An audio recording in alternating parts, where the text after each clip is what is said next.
I've been thinking a lot lately about leadership and leadership development. As you know, we're living in really interesting times. I think what's interesting about them is that the problems of existence have become global, but the systems and processes and structures we have for dealing with them are still mainly national. And we have some international agencies, but largely they've been ineffective. So the question that I've been asking myself is, we need a new paradigm for leadership. You know, what's going on in the world is a crisis of consciousness. And that crisis of consciousness, when I think about it, makes me think, well, what we need is a new paradigm for leadership. Not just the leadership of our businesses and organizations, but political leadership too. And when we look at the leadership in our businesses and politicians, I mean, what shows up really, for those of you who are familiar with the cultural transformation tools, is it's really like level 3, level 4 leadership. It's not evolved leadership. Still, so many of our leaders are operating out of self-interest rather than common good.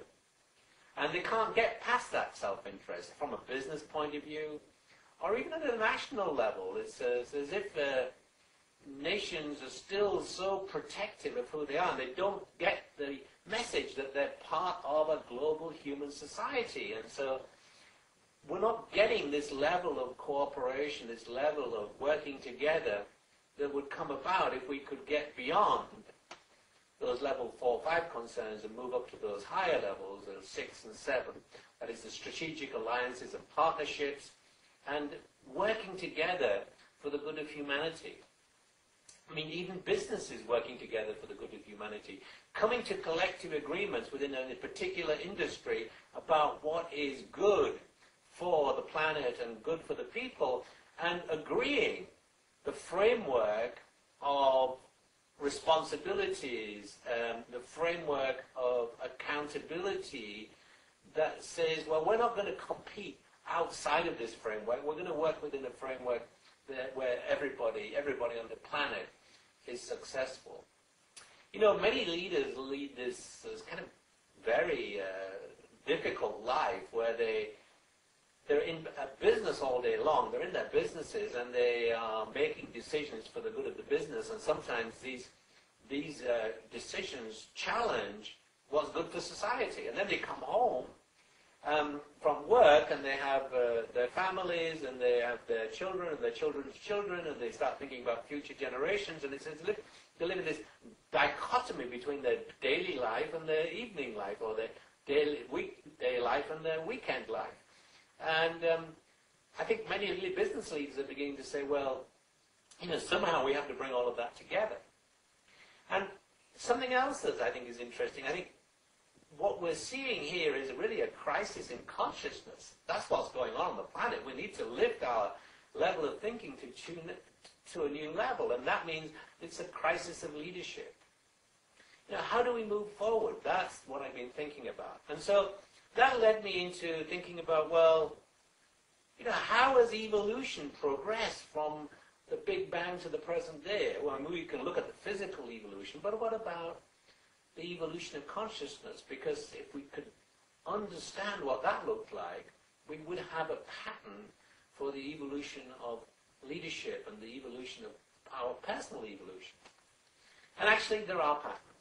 If you look back into evolution, you'll see that there is a pattern, and the pattern is basically that entities first have to become viable and independent in their framework of existence. Once they're viable, independent, and they can survive, then they bond together to form group structures, and then those group structures become viable and independent, and then they cooperate with each other to form a higher order entity. And that is the pattern at the atomic level.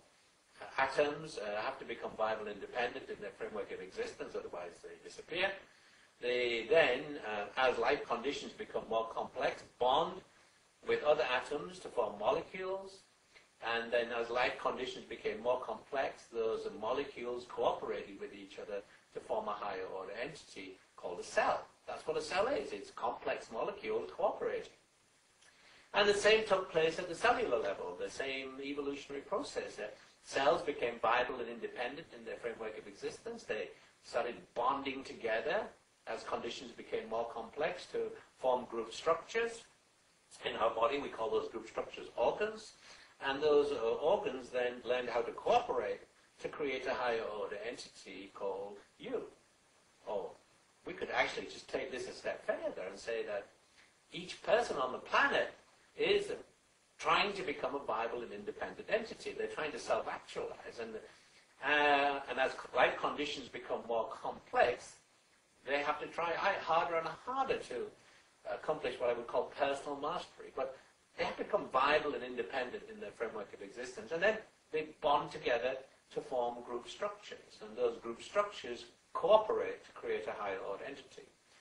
This is particularly apparent, I think, right now with our nations and the global crisis. I think I talked about a few minutes ago.